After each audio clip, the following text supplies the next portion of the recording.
মহাজন, গ্রাম থেকে আজ আমার একটা বন্ধু আইছে, একটা ফ্রিজ নিছে। ফ্রিজের দাম হয়েছে 30,000 টাকা। আমি ডিসকাউন্ট দিয়া 25,000 টাকা বিক্রি করে দিছি। এ বেটা, ফ্রিজের দাম না 30,000 টাকা, তুই 25,000 টাকা আমি বেচছ?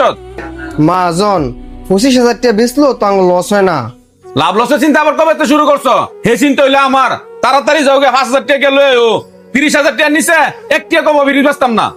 মহাজন, এই ধরেন 30,000 টাকা পুরো আছে, আপনি ফ্রিজের মেমো করেন, বাকি 5,000 টাকা আমি হেরেন থেকে লমু। ঠিক আছে, আমি মেমোটা করতেছি, তুমি তাড়াতাড়ি ফ্রিজটা ব্যাংকের মধ্যে উঠা দোকা। আচ্ছা মহাজন। কিরে বন্ধু, তোর মা জনে 25,000 টাকা ফ্রিজটা দিছে? আরে তোরা কইলাম না, মহাজন আমার অনেক ভালোবাসে, যাই বলার সাথে সাথেই ফ্রিজটা দিয়ে দিছি।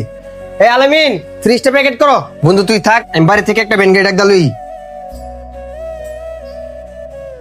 ভাই ফ্রিজটা খুব আস্তে আস্তে গাড়ি তুললেন, যাতে কোনো দাগ টাগ না পড়ে। 25,000 টাকাটা কিনছি ফ্রিজটা। এই মিয়া,